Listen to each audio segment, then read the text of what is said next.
कमला horror story. ये कहानी करीब 40 साल पुरानी है। 1980s में 23 साल की कमला की जिंदगी में सब कुछ ठीक चल रहा था, पर एक दिन उसके पिता अचानक कहीं गायब हो गए। उसने अपने पिता को बहुत ढूंढा, लेकिन वो कहीं नहीं मिले। कमला की मां की मौत पहले ही हो चुकी थी और वो अपने पिता के लापता होने के बाद बहुत ज्यादा अकेली पड़ गई थी। जब कई कोशिशों के बाद भी उसके पिता नहीं मिले, तो सबने उन्हें ढूंढना ही छोड़ दिया और हार मानी। इतनी टेंशन के बीच कमला का ध्यान रखने वाला कोई नहीं था, इसलिए कमला के चाचा चाची ने उसकी शादी प्रभाकर परिवार के बड़े बेटे अजीत से कर दी, ताकि कमला का ध्यान रखने के लिए हमेशा कोई हो। अजीत ने कमला को उसके मुश्किल समय में संभाला और वो थोड़ा बेहतर महसूस करने लगी। कमला अपने नए घर में अपनी नई जिंदगी से एडजस्ट करना सीख रही थी और धीरे धीरे खुश होने भी लगी थी।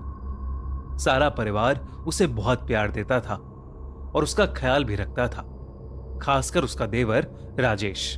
पर धीरे धीरे चीजें बदलने लगी। एक दिन जब कमला सो रही थी, तो उसकी अचानक किसी के रोने की आवाज से नींद खुल गई।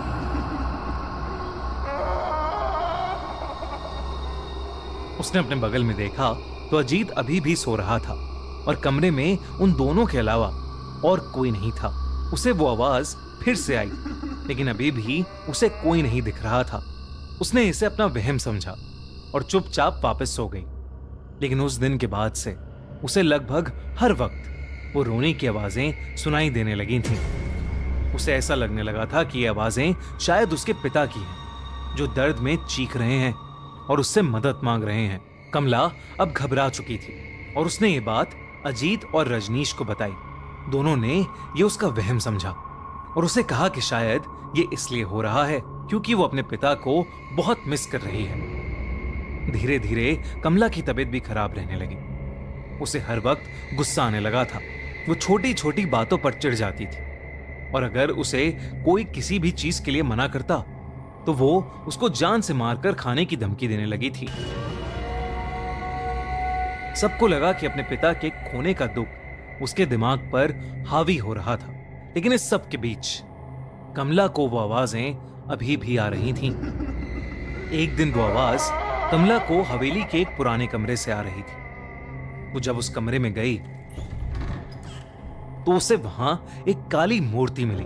उस मूर्ति को देखते ही उसे एक अजीब सी बेचैनी महसूस हुई, लेकिन जैसे ही उसने मूर्ति को छुआ, उसे बेहद अजीब सा लगने लगा।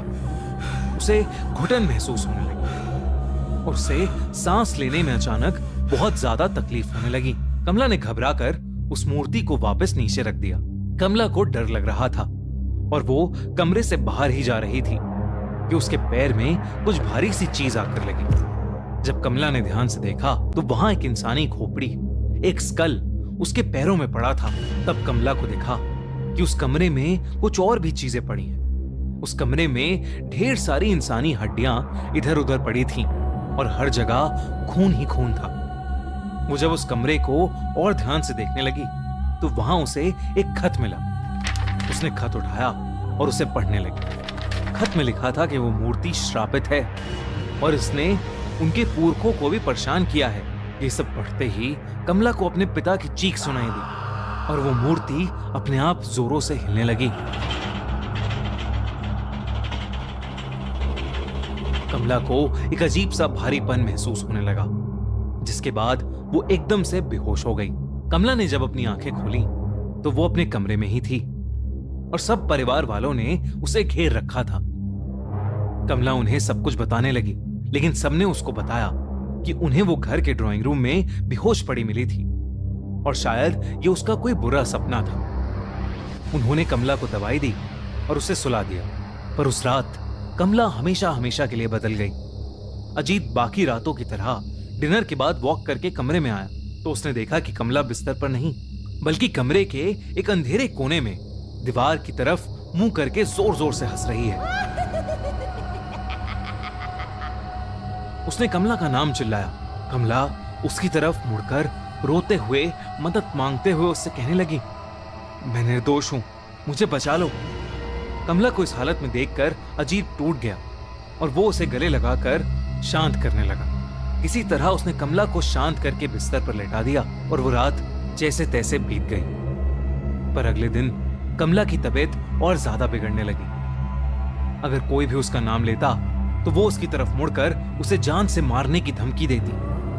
कमला की शक्ल भी अब बदलने लगी थी।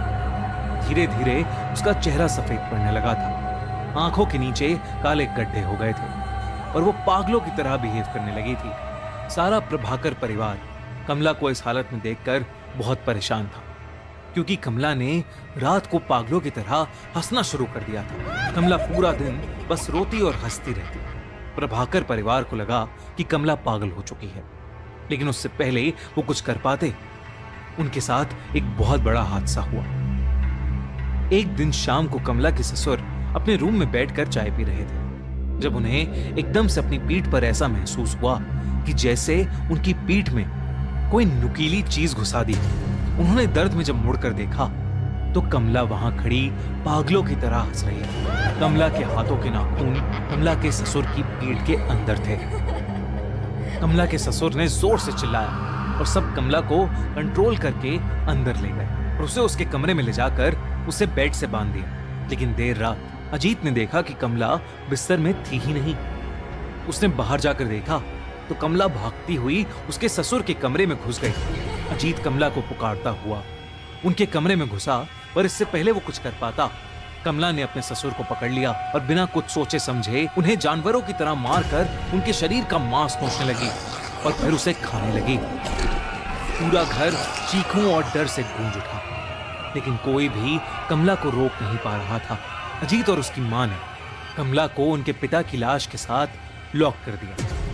उन्हें कुछ समझ नहीं आ रहा था और अंदर कमला पागलों की तरह चिल्लाई जा रही थी। वो जोर जोर से चीख कर कह रही थी कि मैं सबको खा जाऊंगी। अजीत की मां को समझ आ गया था कि कमला पर किसी का काला साया पड़ गया है, या वो खुद एक चुड़ैल बन चुकी है, जिसे रोक पाना अब शायद असंभव हो गया है। उस रात उनकी मां अपने दोनों बेटों को लेकर उस हवेली से निकल गई और अपने एक रिश्तेदार के घर चली गई। जब वो अपने रिश्तेदार के घर पहुंचे तो अजीत की मां ने उसे बताया कि कमला के साथ जो हो रहा है वो कोई इत्तेफाक नहीं, बल्कि काला जादू है, जो उनके घर के एक पूर्वज करते करते मर गए। उन्होंने अजीत को बताया कि उनके घर में एक शैतानी मूर्ति है जो शापित है और उसी शैतान का साया शायद कमला पर आ गया है और अब वो किसी को नहीं छोड़ेगी। कुछ समय बाद उस हवेली से 4 डेड बॉडीज मिली। अजीत के दोनों पेरेंट्स और कमला, सबकी डेड बॉडीज को वहां से ले जाया गया। राजेश उस दिन के बाद कहीं गायब हो गया। लोग कहते हैं कि आज भी उस हवेली में कमला की आत्मा भटकती है और वो किसी को नहीं बख्शती, और अगर कोई भी उस हवेली में गया तो वो उसकी जान ले लेगी, और इसीलिए आज तक वो हवेली वीरान पड़ी है।